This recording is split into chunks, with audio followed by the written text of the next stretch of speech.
Well, hello. My name is Ted Gardner, and I am an interviewer for the Library of Congress Oral History Project. And today, at the Public Library of Cincinnati, we have the pleasure and the honor of talking to Bruce Cook. And Bruce and I have been friends for a long time. So it is a distinct pleasure for me. And Bruce, I usually like to get started with, where were you born? I was born in Chicago, Illinois. January 15th, 1929. 1929. Where did you go to school in Chicago? Really, we moved to a place now called Skokie. Oh, yeah. Before I started school. Mm-hmm. And I went to a place called College Hill, Mm-hmm. and then to a place called Lincoln Elementary, Okay. and graduated from Niles Township High School in 1946. I'll be darned. After high school, what happened? Went in the Army. Ah. There were about 10 of us, maybe 12 from our class that all thought we ought to be in the service. Mm-hmm. For one, to get the GI Bill of Rights. Right. But we got together, and finally, after doing all the V12 and V5 and other stuff, and calculating the number of years, we decided to join the Army. So we joined the Army in September of '46. Uh-huh.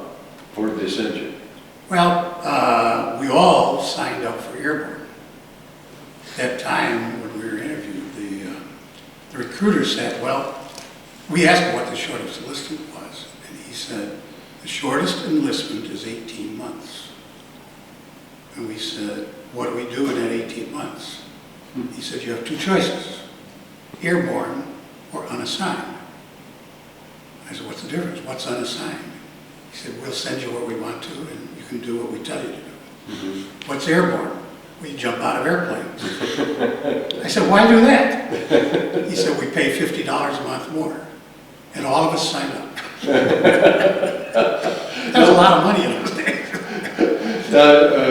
Your family, of course, was deeply involved in your decision and everything. Did you No, not really. I was 17 years old. Okay. And actually, that was the second time I tried to join.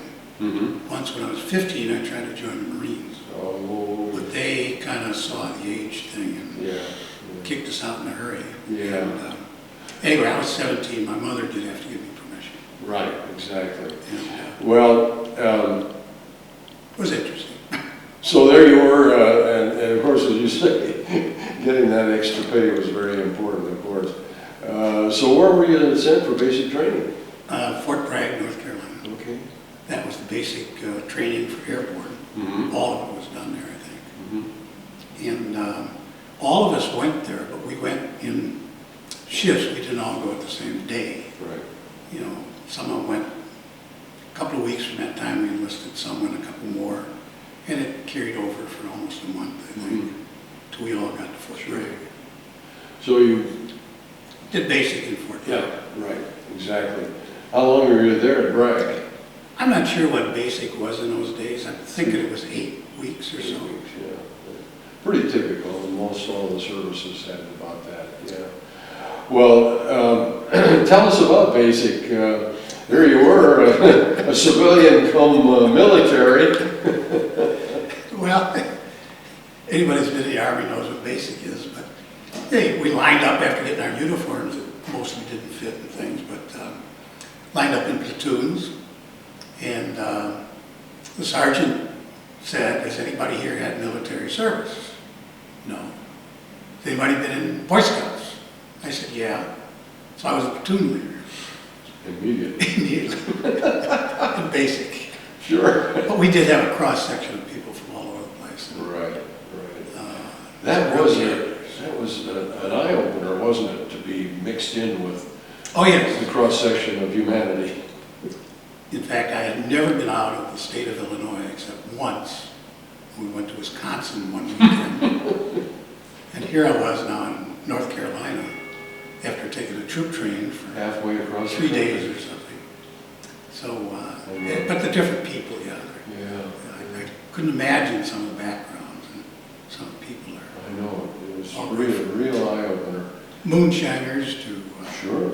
ROTC types, you know, really, you know, guys that never saw a gun in their life. That was a surprise. I'd been hunting before. And everything. You've been a hunter. Oh, yeah, I knew. Right. Well, But I that's, found it fun, I really did. It was physical, there was a lot of physical there. well, and being in North Carolina, in the deep south, you know, That's that also was a different. new experience of major proportion, wasn't it? Absolutely, absolutely. The people and everything, and of course, they were hospitable, most of them, but it was, I know, so then after basic, what were you, you were private? Yes, and I got to come home for Christmas, and then I went to Fort Benning, Georgia, Mm-hmm. Columbus, Georgia, Mm-hmm. and a new experience again. That was a big step, sure. Yes. Oh, yes, yeah. Yeah, Columbus itself and the fort there. Well, then, is that where you did your first parachute drop? Yep. Jump? Mm-hmm. In fact, the first time I was ever up in the air in an airplane Aha. was in Fort Benning, Georgia. It was a glider, it was before we jumped. Oh, yes. It was a glider school. And that little thing I wrote for the Airborne book, I mentioned this, gliders at the time were aluminum tubes, Mm-hmm. kind of like the old planes used to glue together, Yeah, and then canvas. right. And we're all sitting there on these bucket seats along the sides. And I was up in the front, the pilot's sitting right across from me. He looks over and said, "You look scared." I said, "Well, I've never been up in the air before." He said, "That's all right. This is the first time I ever flew one of these things." I love it. So guess what happened? He missed the runway before we came down on landing area. Oh, my God. Hit a tree and spun us around in a circle toward the Everybody was fine. So that was my first airplane ride. You didn't get a purple heart. No. I figured from then on, parachute was the safest way to go. Absolutely. If you want to go from the air into the crowd, use a parachute. Well, did you have to jump off that tower Oh, yeah.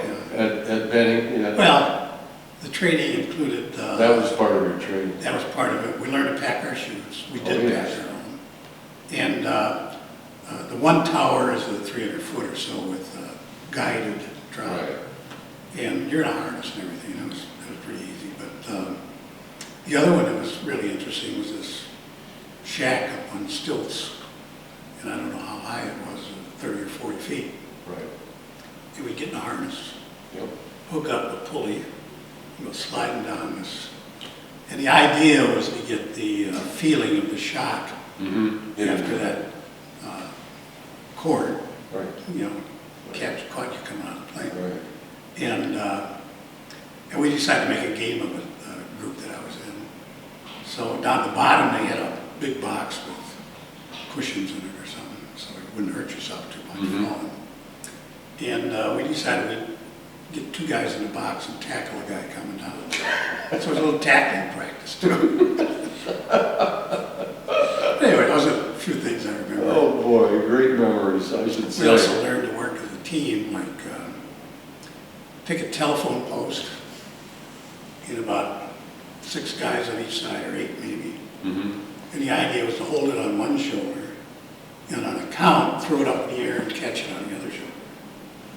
And teamwork gets pretty important when that telephone pole is up in the air. I'll say, didn't want that thing. So yeah, it was kind of interesting. I'll say, you didn't want that thing coming down on your head. Well, now, so from your primary there at Benning, then what was the next step? And Well, we were assigned from there. By this time, a couple of my friends from high school had washed out. Some had gone on elsewhere from basic and didn't make the jump school. mm-hmm. And some got to jump school and didn't get through. And I was the last one of the bunch to get out of jump school. Guy before me, my friend, still a good friend from Chicago, went to Germany, and I was assigned the 11th Airborne to go to Japan.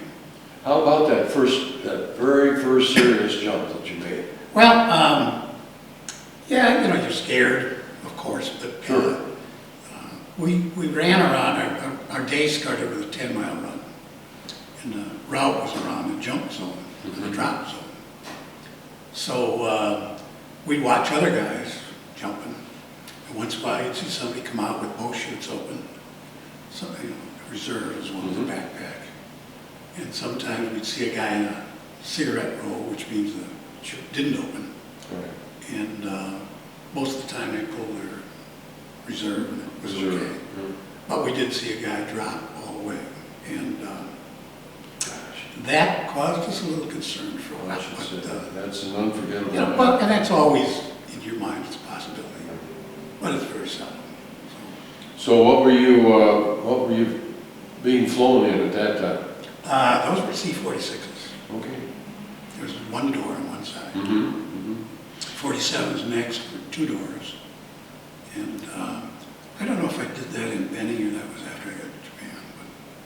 And standing in line and waiting for your turn to jump. Well, once you stand in line, you're just as, That's it. You're out almost. Because you hook up in the line. And you get to the door and you're trained, you put your hands on the outside of the door. Yeah. Put them inside, a couple of guys are going to throw you out Maybe. some way. And the other thing is sitting there waiting to hook up. Sometimes you got to be a little nervous, and your reserve was in front of you with a big handle. And all of a sudden the guy looked down and there's reserves on the floor in front of him. So he didn't jump that stick. But those kind of things. Well, and as you well know, it's a matter of personal pride too. Oh, sure. You don't want to think out, and we've seen results of people that have done that through our lives. But anyway, Also from that standpoint, I was always in athletics and enjoyed that. Right. And these guys that I went in with were also in athletics. Sure. Football, basketball, baseball, all the things. Did you play football and basketball in high school? Yeah. Great. But, Yeah, baseball. see, you learn teamwork there in high Yes. school, and you practice it in the Army as you Sure. went through. And then your Boy Scout training. That was helped. invaluable. Yeah, that helped. Oh boy, I'll say. Yeah. Well, that's your background and your basics in life are just so solid, Bruce. And I know that your family thinks so highly of that. The scariest thing about jump school Yeah. was flying back to Chicago. It's the first time I'd ever flown in a commercial airplane. Commercial. That's my fault. Forgot to turn it off. Well, that. It'll go off. Is that all right? That adds a little warmth to the whole situation. The jump masters and trainers always told us that you're safer jumping than landing in a plane because all airplane accidents occur during landing. Right. So I found myself on this airplane from Atlanta to Chicago, sitting in a seat, my hands gripped into those handles. I thought I was going to rip them off. Why? We were about ready to land. Scared the heck out of me. We landed safe. Yeah, we're glad too. You're here. So then you had a furlough. Yep, another quick furlough. I went by train to San Francisco and on up to Camp Stoneman, California, Northern California. Okay. And it was there that we prepared for our overseas trip on a troop transport. Was Stoneman on the coast, northern? It was a little inland, and there was a river that we came down with a river boat to get to the harbor in San Francisco. I'll be darned. I'm trying to think of the name. Klamath River? I don't know the river, but the town should come back, and it doesn't. Well, there's Crescent City, Eureka, Chico, a lot of those. Anyway. There's north of San Francisco. Right. And we were only there a few days, Oh, I see. getting our equipment and stuff. And This was preparatory going across the ocean? yes. Oh my gosh. And like I say, we took all of our belongings, duffel bags and stuff, and got in a little, I'll call it riverboat, and got to San Francisco. 2.5 trucks to the dock and onto the ship. Troop transport with about 5,000 of my closest friends, and Yeah, right. heading for Japan. Right. Elbow to elbow. Now again, I've never been out of the state of Illinois No. once until I got in the Army. So now Here you've I am done the heading to air, Japan. now you're doing the ocean. How Out about of that? the ocean. Oh my gosh. Now, did you stop in Pearl Harbor or? Actually, we stopped at Manila. Oh, Manila, you went all the way to Manila? Manila, Guam, and Okinawa. Yeah, gotcha. And, but in the middle of the ocean, we ran into pretty bad weather with hurricane. And that was kind of messy, to Yes, say that the was least. rough. But Right. we started for the Aleutians, and it got worse. We Mm-hmm. turned around and headed back to Hawaii, and it got worse again. So we Oh, came back almost to where we were before really? proceeding again to the west. And You did a lot of, you did. well, I had, actually that was a 29-day trip on a troop transport. And best thing I ever did when we got on was, first of all, before we got under the bridge in San Francisco, a couple of us said, well, let's go down and get some chow before everybody, lines up and everything. So we ate early, came up on a deck just as we were going under the bridge, and a bunch of guys lying on the bridge looking at the San Francisco and the Golden Gate Bridge and the country we're leaving. Farewell. And one of the guys asked me, so what'd you have for chow? And I said, liver and onions. Two guys just to the right of me got sick. Just hearing that. And after we got under the bridge, it really got rough. So Yeah. they called for volunteers for officers' mess duty. And I said, what's the advantage of it? They said, you'll have free access to anywhere in the ship. Well, we had, 5 levels of Sure. holes for bunk beds and things, big old latrines and stuff. And I thought about those guys that got sick, and I said, I might not want to be with people like that through this whole journey. So I volunteered and worked in the officers' mess. Better food was available, and it did have access to anywhere in the ship. And during that storm, there were people, actually we lost a couple of guys that were so dehydrated. Yeah. And we dropped some off at Manila and then another guy or two in Guam, I guess. And, but having access to any place in the ship made a huge difference in that Well, journey. I should say, And, you weren't confined to it. no, that's a long time to spend on Oh, a ship boy, I'll say. in rough water. I should say, and your first experience at sea and everything, and I know even in the Navy, we had people that never got over being seasick, and you wondered why in the world the Navy would ever take them. My older brother went in the Navy a couple of years before I went in the Army, and he was on a destroyer escort, and he was in the Battle of Leyte. And yet, by the time he got home, he had less time at sea than I had being in the Army. Right. The trip back home wasn't much better. Was his ship sunk? No, it was attacked, and he had a hatch come down in his hand. Oh, my gosh. That's all. He was Okay. Well, so there you finally got back to the Philippines. Is that where you? Well, we went, Manila was the first stop Okay. after we left San Francisco. And I don't know how long that was. Mhm. And You saw They did gave you us a see the weekend. city of Manila? Oh, yeah. In the destructive. And we talked to a lot of the survivors of the Oh, yes. occupation and heard some very interesting So we're still talking 1946, right? 48, that was early 47. 47, okay. Yeah, I never got to Philippines, but, to Manila, but I've been there heard several times. people have said how horribly destroyed it was at one time. There were also still Japanese troops in the caves that Oh, yes. didn't know the war was over and Right. still trying to survive and also trying to kill anybody they could Sure. find. That was true in Guam and Okinawa as well. And, Well, the Philippines with 10,000 islands, yeah, big to minuscule, and there were a lot of people that were stranded, of course, in the enemy forces. Okay, so now you got to the Philippines, a and couple of days there. just a couple of days. And Then you went to Guam? Guam. And I'm not so sure why we went to Guam, but again, it was just a couple of days. We pulled in the harbor at night, and some of the guys were really getting antsy about being on a ship too long. Some of them didn't even get off in Manila. Oh, yeah. They were so sick. But anyway, they decided they wanted to get into off the ship that night.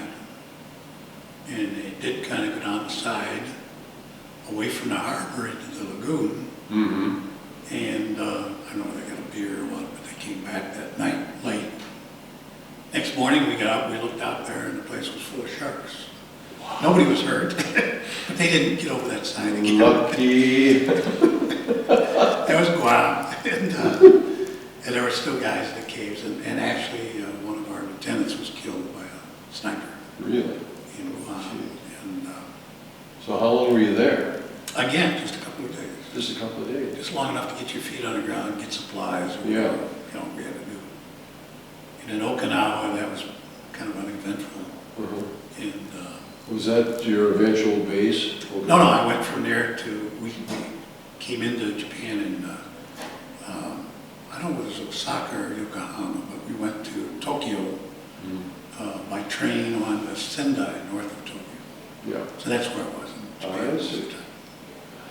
Well, now, Okinawa, of course, as you say, you were there just a short time again. But did you get a feeling of what it was like? Well, that was the first real battle area. exposure Yeah. to the Japanese people, because Yes. Okinawa was, of course, populated by Japanese.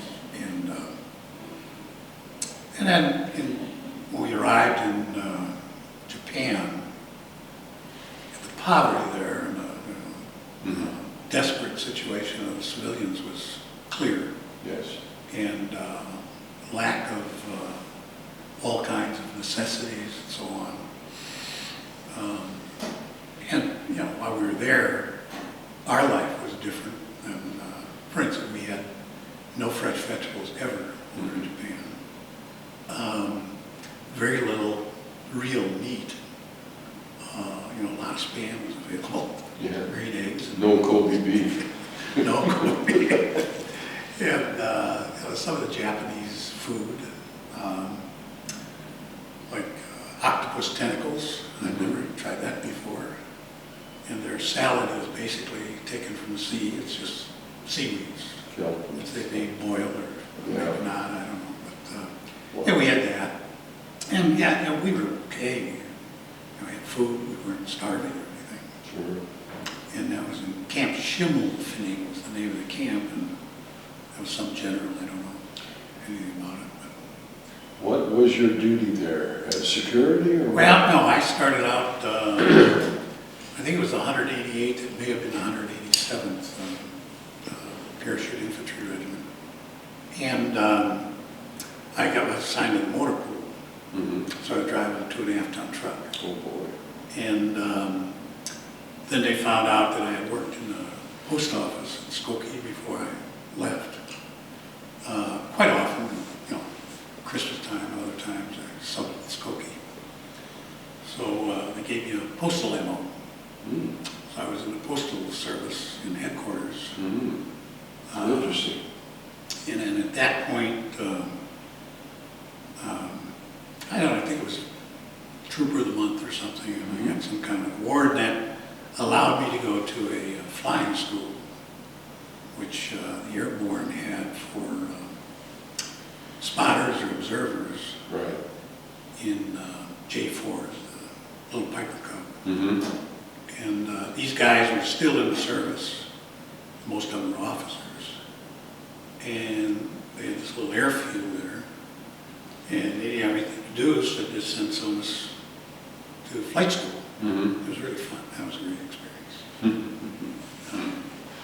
Oh, that must have been very... I don't know how long it was. But It flight is a school, foreign country, isn't it? yeah, and these guys in flight school, the trainers, were in what they call the Brody system, Well, where their job in the Pacific when they invaded an island was to take off in their Piper Cubs, J4s, and from an LST. And they'd cover the LST with plywood. And these guys would sit there and they'd hold the plane back while they revved the engine up. And they'd head the LST into the wind, and they'd try to pop off, hit a wave and pop up in the air and get off. Their job was to fly over this island low that was occupied by the enemy and radio back positions for the enemy. right. And then about the time they would get that done and they'd start shelling the island from the ships, the hope was that the Engineers Corps would get in there and set up 4 telephone posts, put wires like this to the others. So there's a middle wire of about 50 yards. And they had a hook on top of that plane. There was a loop on the wire.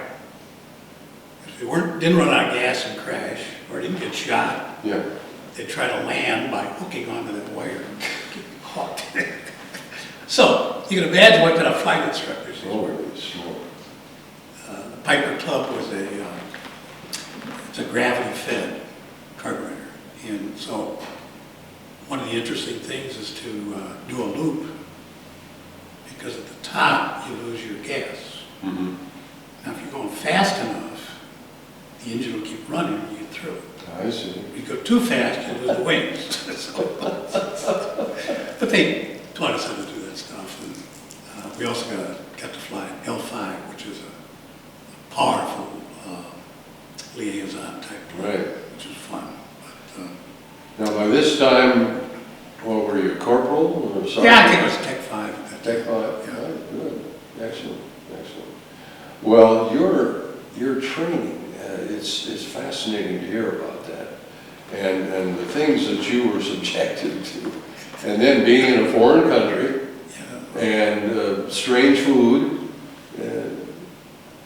How long were you there? I was there a full year. 4 years? A full year, 1 year. 1 year. It was an 18 full year. Full year. I got you. So a full year. Right.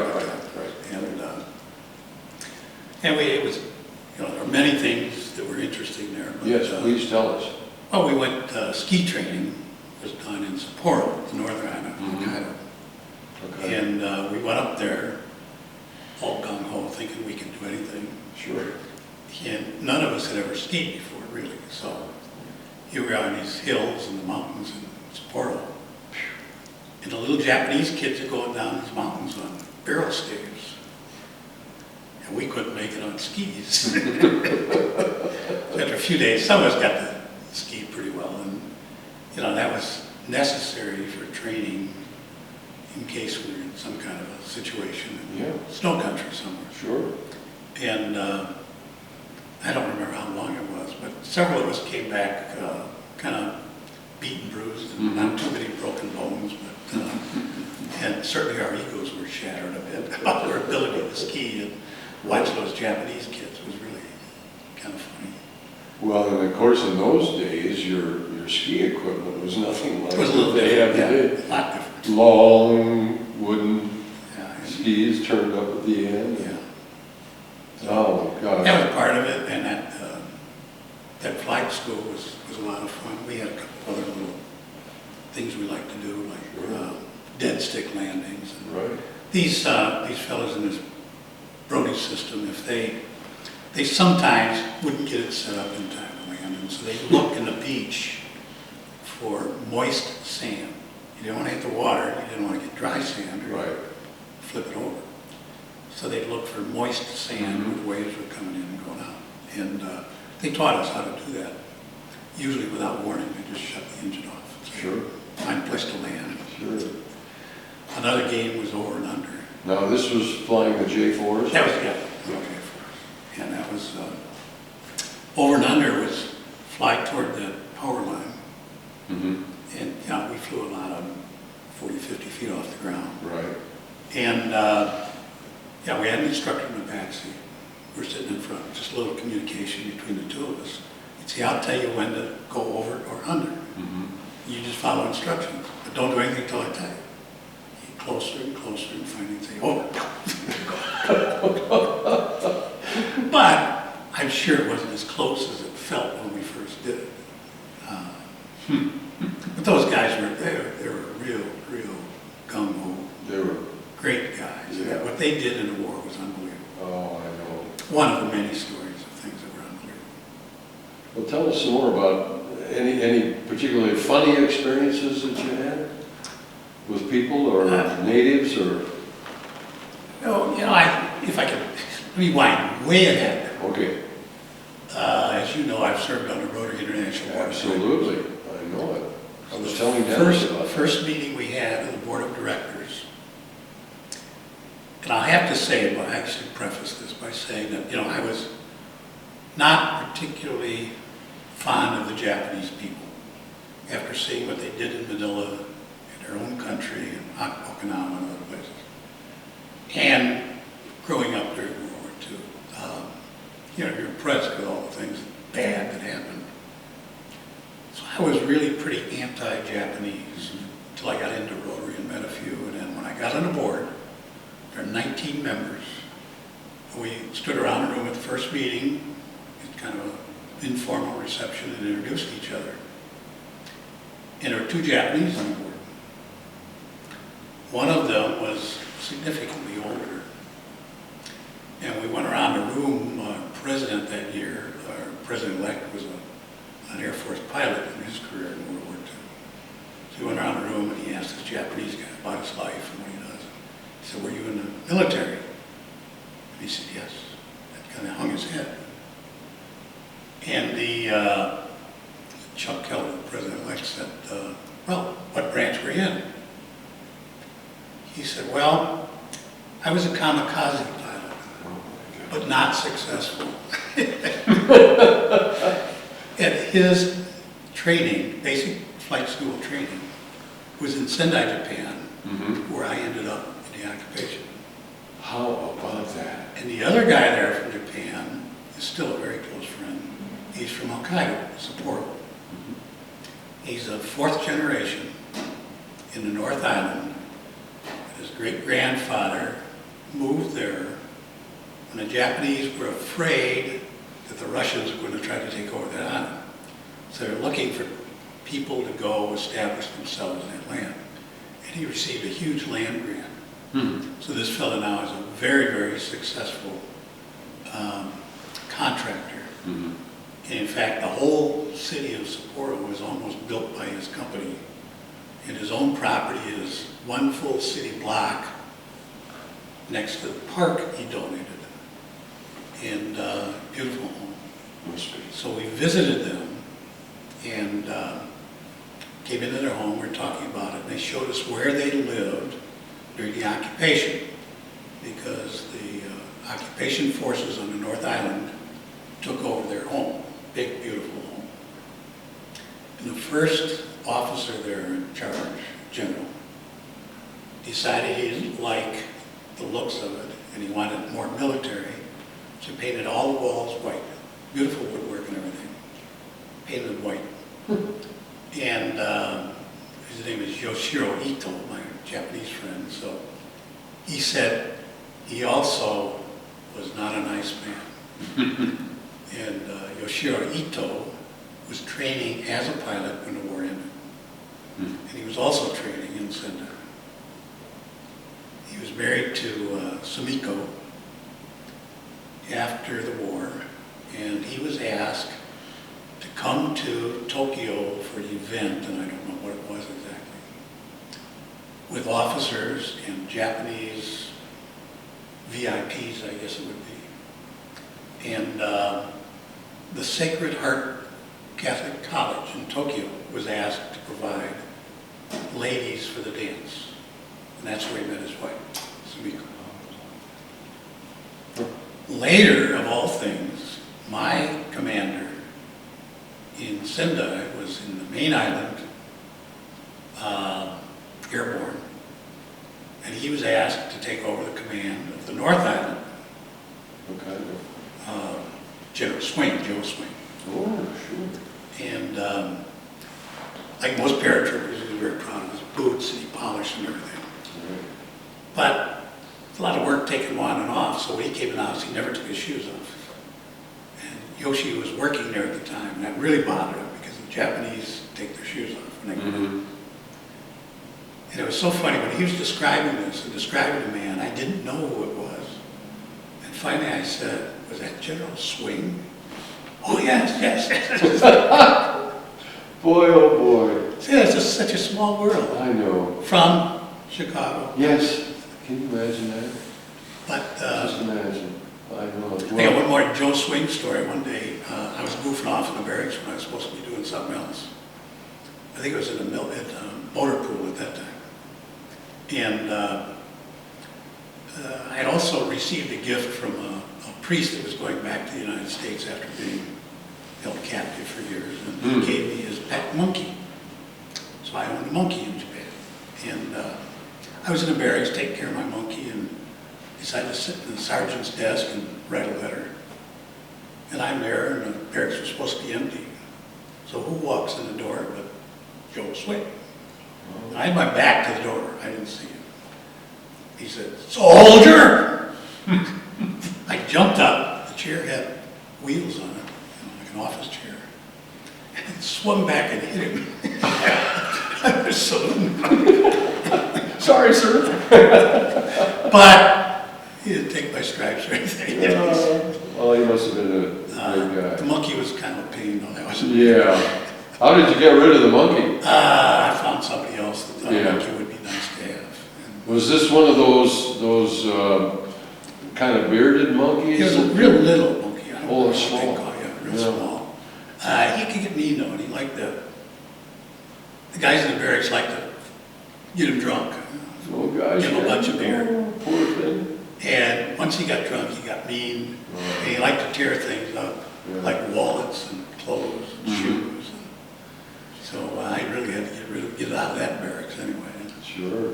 I found somebody else that was happy to receive him. So Now, as you went through your year there, what did you anticipate? Did you know when you were going to get out, or what you were yeah, going to do? I had an 18-month enlistment. And you didn't want to re-up or anything like that? Well, when we got to Camp Stoneman, about 500 at a time were being processed. And they had a lot of talks about getting back to civilian life and so on, and lining up and making sure your mustering out pay is right and all that thing. Sure. They also had a long, long lecture about joining the reserves. Mm-hmm. And I scratched my head. I didn't see any reason why I should join the reserves. Sure. Well, you get to go to camp, basic camp once a year. Every month you go to a training session at a reserve station. And you keep your rank. Well, I didn't much care for the rank, you know. Well, what if the country gets in trouble? That's fine, I'll be back. Mm-hmm. I don't see any reason to join the reserve. Well, out of 300 of us, 500 of us, 3 of us decided we just didn't want to do that. So we sat through that lecture again the next day, and again the next day, and again the next day. And in between, we were on KP duty every day. Oh, you were. Oh. And finally they gave up. And that was 1948. Mm-hmm. And as you know, something happened in Korea in 1950. Yep. And by that time I was married and had 1 son, so I didn't get back, but I had a lot of friends go back to Korea. Right. And 187th Airborne was deeply involved in Korea. So the 187th, that was A your lot of them didn't come back. that was your last duty. Yeah, that was back with the post office after the flight. Oh, you went back to post office. Yeah. Well, that was interesting duty too, wasn't it? Well, we went and picked up payroll for the Sure. artillery group and Sure. rode trains and picked up mail and distributed mail and things. It was pretty easy. Tell us about, and your family would like to know this, about communications in those days. Were they still doing V-mail in those days? Yes, yes. Tell what V-mail was. Well, I'm not sure you know what female. I know what it is, I mean, it's a lot of people cheap don't. stationery. Yep. And frank mail, you didn't pay anything to send Right. it APO or send it home or Right. something, but Then it got special attention, going special straight attention through. went airmail and Yep. stuff. That does remind me of another story when we were in Good. Tokyo. Our division had always felt a little animosity toward the 1st Cavalry.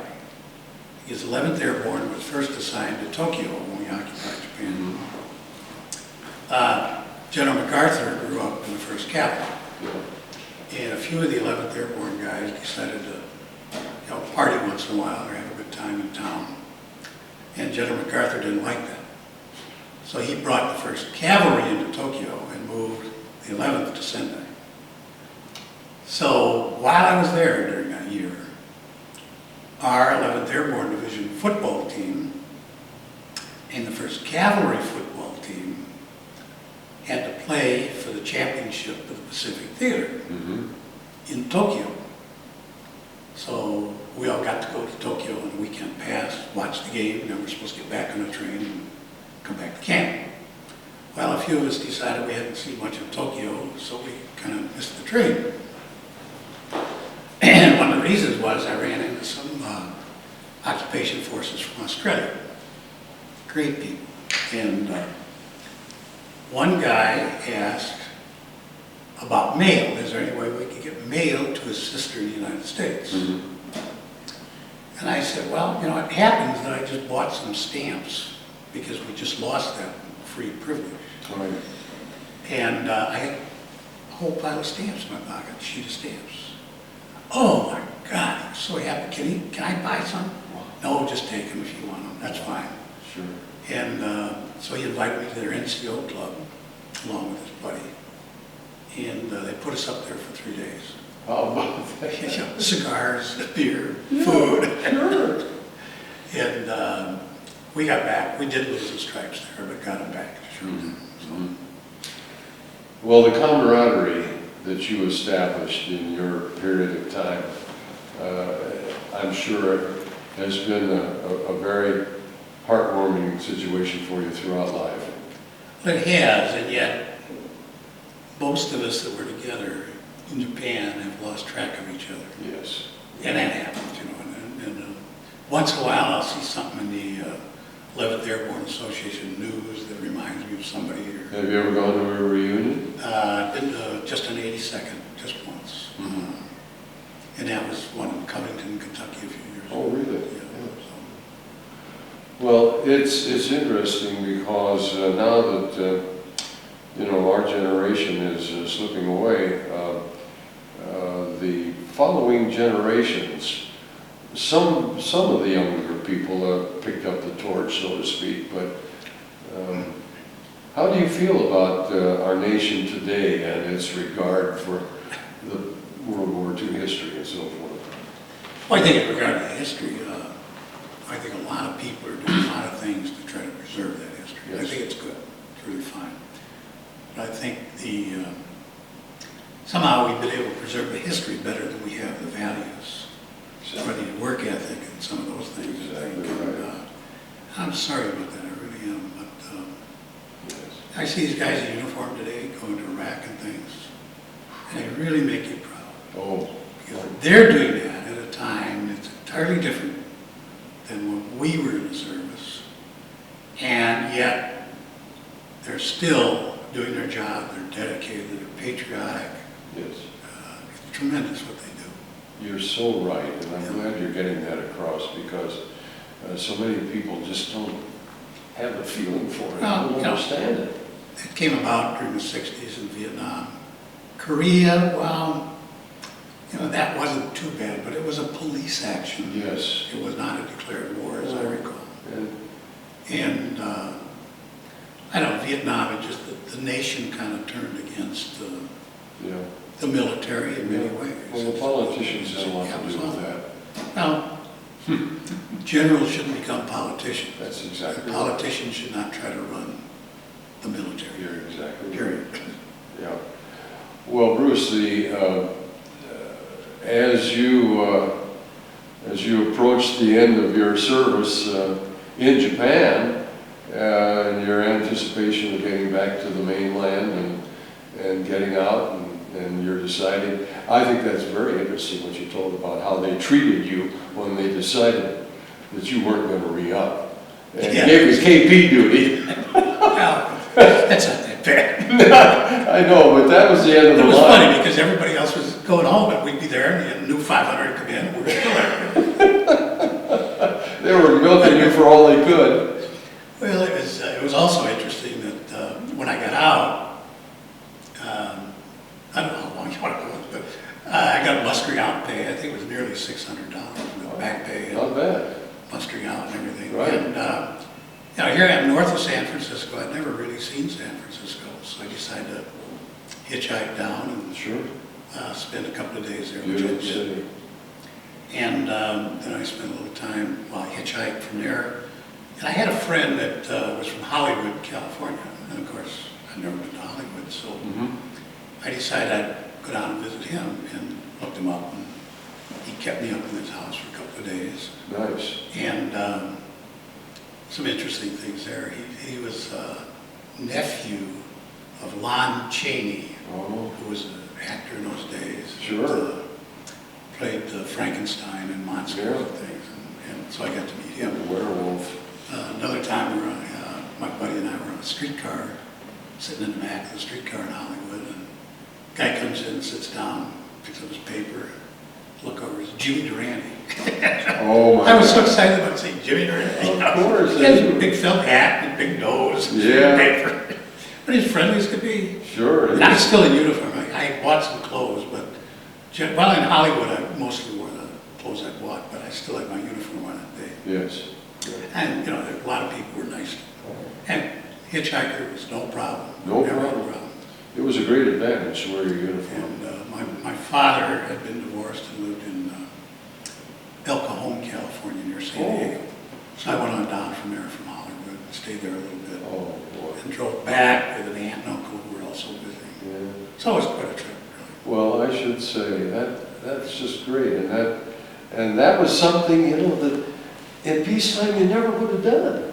Oh, no. Most likely. Well, today you wouldn't do either. Well, that's Peacetime, some people did. yeah, but I mean, even the simple domestic travel, in those days, that was special because we didn't have the interstate highways in those days, and you went through all the small towns. You really got to hobnob with people and so forth, which I'm sure you did so very well. Well, you're standing. How did you get into Rotary? You were a businessman here in Cincinnati. Well, I came to Cincinnati in 1968 Okay. because there was an opportunity here. I had run a train operation before, train air conditioning company. Right. And it's a franchise agreement. The man that was running the operation in Cincinnati was being promoted to Chicago. Chicago and retired. Mm-hmm. So I applied and was given the opportunity to run this business in Cincinnati. So that's what brought me here. When I got here, my successor said, "What do you know about Cincinnati?" In fact, I knew nothing about Cincinnati, basically. My kid said, "Where?" Map. But John Hoffman was the train manager here. And he said, "You're new to the city, you have to get to know some people here, and you need to follow my footsteps and become a member of Rotary. Mm-hmm. You need to belong to the Cincinnati Club, right on the street. Right. And you need to join Kentwood Country Club." Uh-huh. I said, "John, I need to make a living." I just put all the money I own in that business when I bought it from it. Right. But, so I didn't join Kentwood Country Club. I was asked and did join the Cincinnati Club. Right.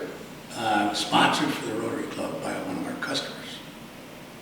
By that time, you remember there was a classification, which was a tight rule, Very rigid. and there was somebody else was in there by then.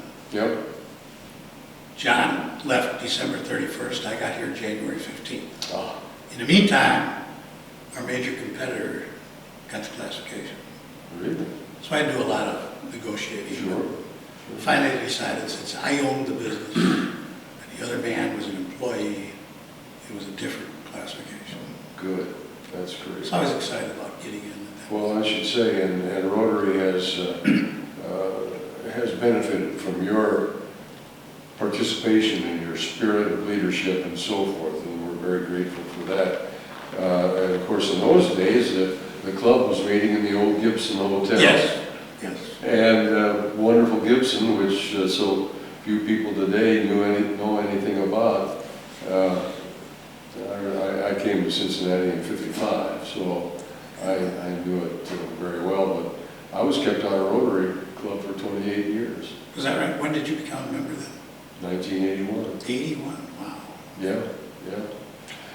Yep, it was a tight Well, thing in those days. at that time, we also had some very, very fine people Oh, yes, who ran major corporations in Yes. Cincinnati. yes. And They were very public involved, figures, weren't they were involved people. Today's executives in business just unfortunately don't have the time to do Yes. that. There's so many other demands. That's right, that's right.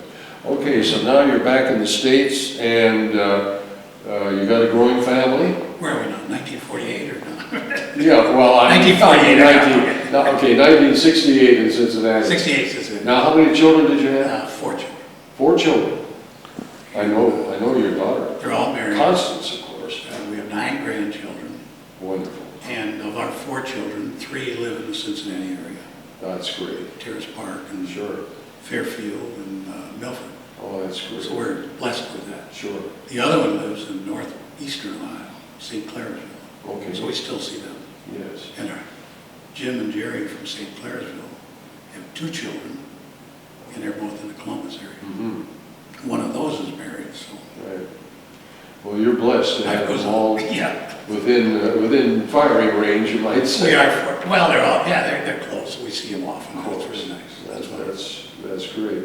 Well, you know, I am aware of a lot of your Rotary service. Tell us about, serving on the international board and some of your travels in Rotary. I guess I never did add up the total number of overseas visits or anything, or the total time, but I like to tell people it's a 2-year term. Mm-hmm. It begins a year before you take office when you're nominated, and it never ends. No. For instance, last year, Rotary year, I was asked to serve as chairman of the finance committee. I'd been on the committee before. I served a 6-year term on another committee. I've been on a committee of some kind or another in Rotary International since the day I got on the board. Right. I work mainly personally with things like administration, finances, procedures, policies, Yes. those kinds of things. Very important. And during that time, for instance, Rotary bought a building in Evanston, Illinois. It was $23 million. And we had been in an older building, and it was very difficult, would have been very difficult to add on. But the growth required some change. And it's an 18-story building, downtown Evanston, Illinois. It's a beautiful building. Mm-hmm. And that $23 million investment is now carried on the books at about $80 million, I think. Wow. And of course, the taxes went up with it. But, Of course. and you have to watch finances all the way. There's a staff of over 450 people in Rotary. Amazing. So it's a big business in that respect. Yes. But it's also run basically by volunteers. Yes. And many of us have volunteered an awful lot of time and effort, but I still think we get back much, much more than we ever Well, I'm get sure you by do. far. Well, Meeting people and going, I can go anywhere in the country, in the world almost, yes, and I have friends. absolutely. When Helen Verkamp went to India, Yep. I contacted an ex-board member there. And, oh yeah, that's fine. Tell her to look me up. Well, he owns 3 Hyatt hotels. I didn't know that at the time. In New Delhi, India for one. Mm-hmm. And so they had a big reception for this team when Helen took a group Wonderful. study exchange. The polio is a Polio Plus effort started just about the time I got on the board. Right. The decision was made prior to that, and actually Cincinnati was part of that decision Yeah. through our member, Albert Sabin. Mm-hmm. And he helped convince Rotary how we should go about this after our pilot project in the Yes. Philippines. See, a lot of people don't know anything about this. Oh, You can't, it can go on and on, I know. we said, well, we could probably provide enough vaccine for every child under 5 years of age.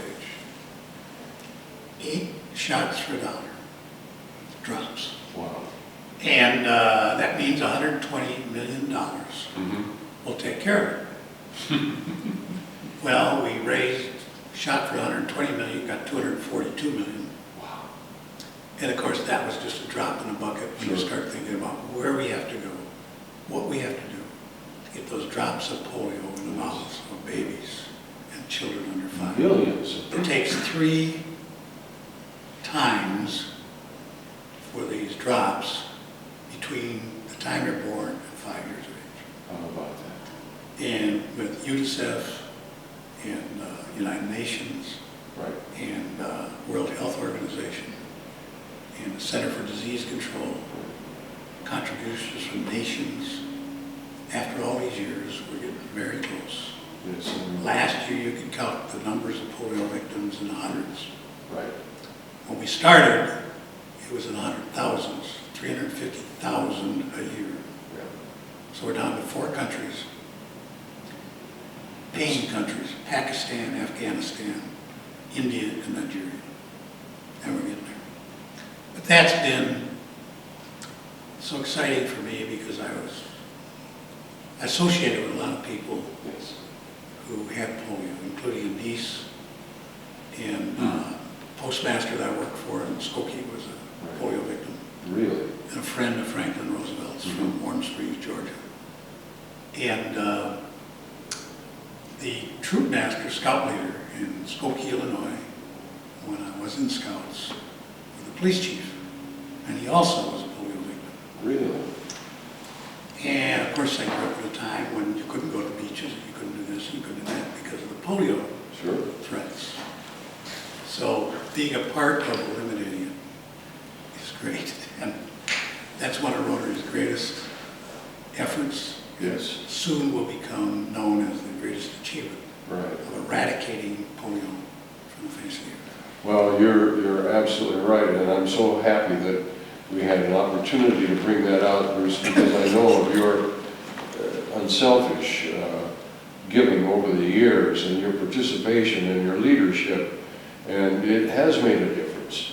And it's important for your family to know about it as well as... I think they know. Well, I hope so. Contribute. I'm sure they do, and particularly with your daughter Connie as a member of the club here as well. For that, we're very, very grateful too. We've had just a wonderful time talking with you and looking back, reflecting on your service, which is the basis for our getting together here and to getting across your message, your personal message. What a life-forming experience it was for you. Oh, yeah. And I know I felt the same way, and I think almost everybody has, in that period of time. And it was different in World War II. Well, you were very proud of being in this. Absolutely, and everyone was proud of you. And I was particularly proud of being a paratrooper. We Yes. had a feeling that, you know, we were pretty darn strong. We could do almost anything and we could protect this country. I've told people I went in as a 17-year-old out of high school. I came out a pretty darn mature 19-year-old. Yes, exactly. That's what the service did. That's part of the service. That's right. And they let me go to school. Sure. I could never have gone The to GI school. Bill. Wonderful. Those wonderful things that happened in the 20th century. Well, we thank you so much. It's been a great pleasure to have, for me to have the opportunity to interview an old friend. And knowing your family and having great respect for you over the years, we thank you tremendously. And I know the library and Dennis has told you that you're in the archives forever now. And you'll get the DVD for you. I should have prepared. Your family. And thank you again, Bruce. And God bless. And Even the whole world will know I was able in Tokyo once. exactly.